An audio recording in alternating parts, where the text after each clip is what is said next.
From the smallest termites weighing less than 1 gram to the gigantic elephants stepping in at 5,000 kilograms, the most magnificent of animals can thrive on a completely plant-based vegan diet.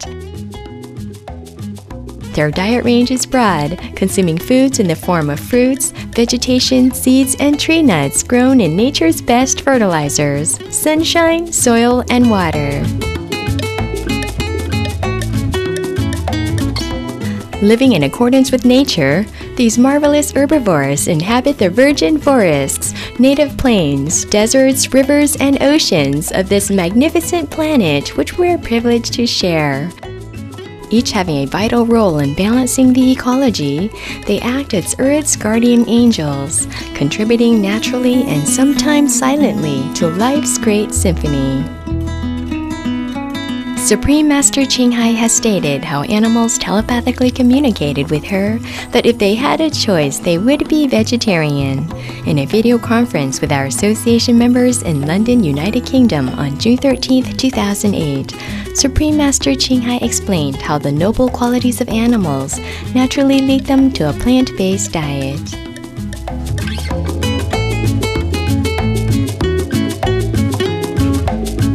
Meat eating is not fit for anyone, not even animals, but sometimes they don't have choice, they have to do it. You know, even some of the birds, they're supposed to eat some other smaller insect or something, or smaller fish or smaller bird. When I feed them vegetarian, they don't go there to eat fish or other animal. They continue to come to my house to eat vegetarian. Even my dogs, they refuse meat. They don't eat meat anymore. After they've been with me and vegetarian, they know vegetarian is good, they don't eat meat.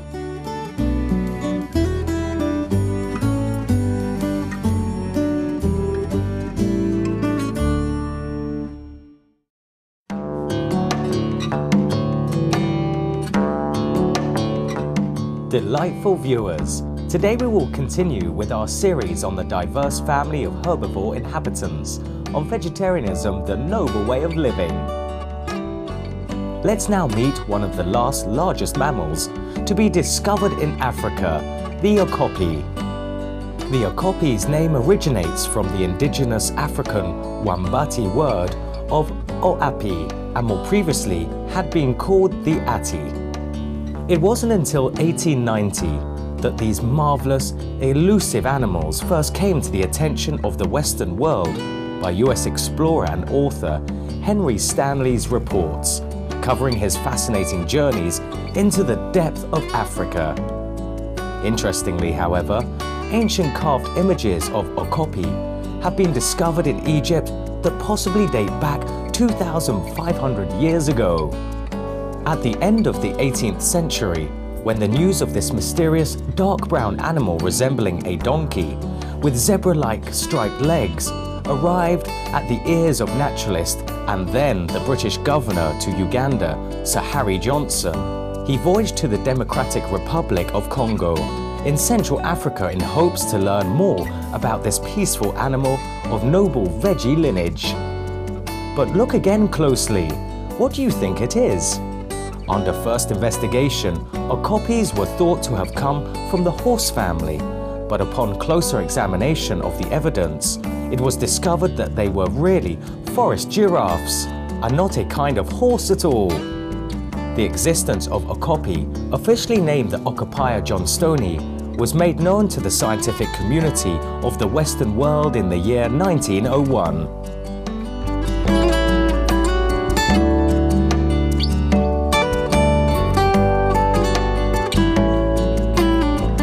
The Okapi is a mammal found native to the dense rainforest of the Ituri, located in the northeast of the Democratic Republic of the Congo in Central Africa. The most distinguished feature of these beautiful vegan animals is perhaps their unique appearance. With striking horizontal white and black stripes on their front and back legs, the Okapi is easily mistaken as a zebra, especially from a long distance. However, Okapi is the only living relative of the giraffe. If you take a good look at their heads, you'll surely notice the resemblance. although their necks are much shorter, they have a similar body shape. The most giraffe-like feature of the Okapi is their large upright ears and sticky, long, blue-grey tongue, which is used for plucking buds, leaves and branches from the bushes, as well as for grooming. In fact, their tongues are so long that they can use it to wash their eyelids and clean their ears inside out. In addition, both giraffe and Okapi walk in a similar gait, in which both of their front and hind legs on the same side of the body move simultaneously rather than moving alternating legs on either side like other ungulates. The average length of an Okapi is about 2.5 meters, and average height at the shoulders is about 1.5 meters. They have tails 30 to 42 centimeters in length that end in a tuft. Females are usually slightly redder in color and taller than the males. An Okapi weighs anywhere from 200 to 250 kilograms. The males have 2 to 5 short skin covered horns called ossicorns on their forehead not exceeding 15 centimeters, and females only have small knobs. Their necks are thick and their hooves are cloven. The plush, velvety, dark purplish, reddish or blackish brown fur of the Okapi is oily so it can repel water to keep them dry on rainy days.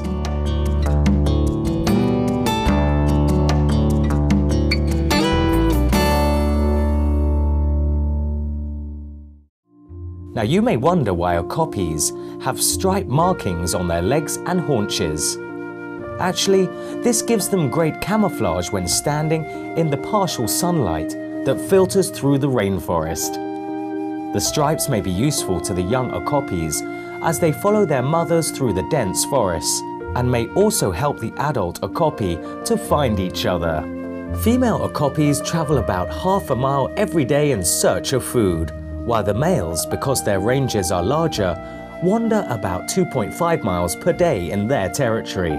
The chivalrous males will gladly share food in their home range with female visitors.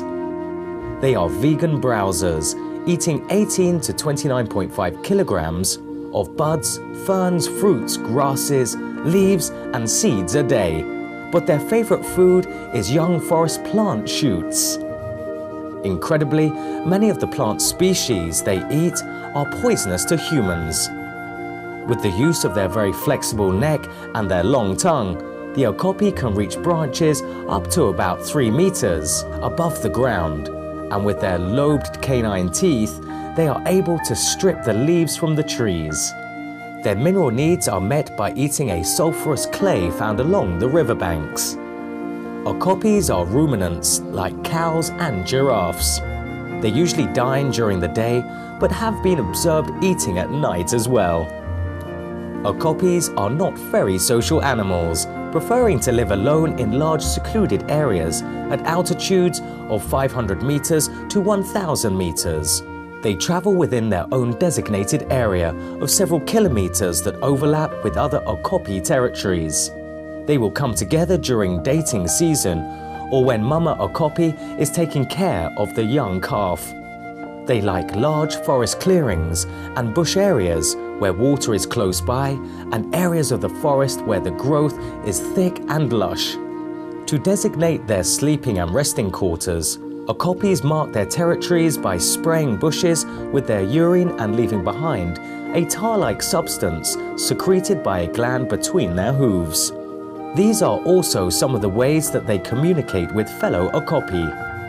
Although it can be any time, Okapi dating season is usually in May and June, so that baby calves can be born in the rainy season, when there are plenty of new plant shoots for the mother and baby to eat. The female, who is usually of few words, will become more vocal to signal she is ready for courtship. The male Okapi, in turn, garners the lady Okapi's attention by curling his lips and tossing his head to the side to display his white throat. A couple will display their affection by sniffing, circling, and licking one another. Female Okapis have babies once every 2 to 3 years.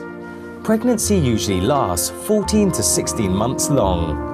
When the mother is ready to deliver the calf, she goes deep into the forest and gives birth to one single offspring. The newborn will have identical color pattern to the parents and have a cute short fringe of hair along the spine. These amazing Okapi babies can stand up on their own within 30 minutes after birth. Newborn Okapis weigh about 16 to 20 kilograms and will generally start nursing for the first time within an hour of emerging into the world. For the first day or two, the baby spends his time following mummy around and exploring the environment. In the wild, the loving Okapi mothers are very protective of their calves. They will conceal their young in a safe spot in the deep forest and return regularly to feed them. For the next 2 months, calves will spend over 80% of their time in the nest bathing in their mother's tender care. One remarkable characteristic about Okapi babies is that they may not produce droppings until they are at least 1 to 2 months old. This helps keep unwanted visitors from sniffing out their whereabouts until they have had a chance to become much bigger and stronger. The gentle calf begins to graze at 6 weeks and will nurse on mama's milk for 6 months. Even though they become independent at 9 to 10 months, most babies stay with their mothers for another 2 or 3 years. On a pure plant-based diet, Okapi babies will triple in size in just 2 months and will reach full adult size at 3 years of age. Okapis live healthy lives of around 30 years.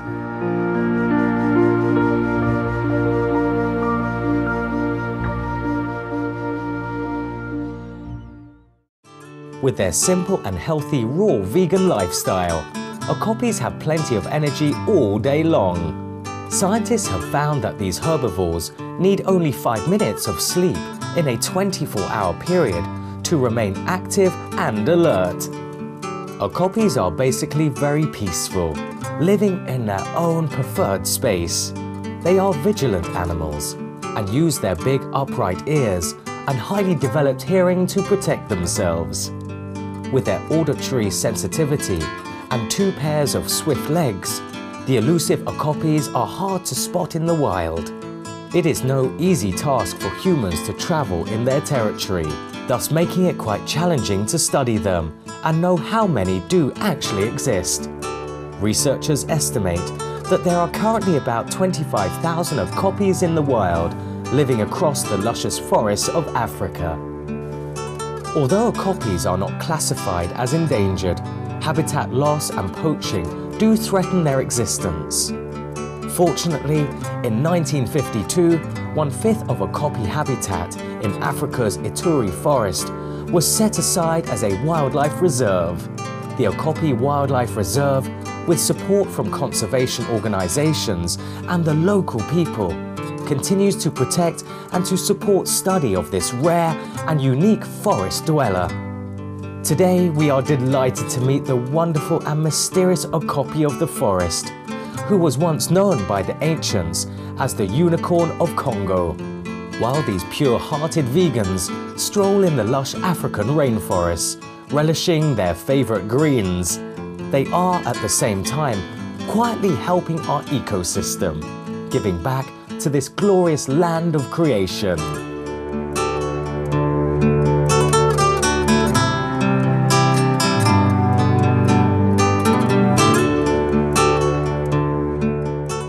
Endearing viewers, thank you for joining us on Vegetarianism, the Noble Way of Living. We'll see you again next Thursday to meet more brilliant wildlife from our Earth's large veggie family. Coming up next is Between Master and Disciples. Blessed be those who treasure all lives that beautify our verdant world.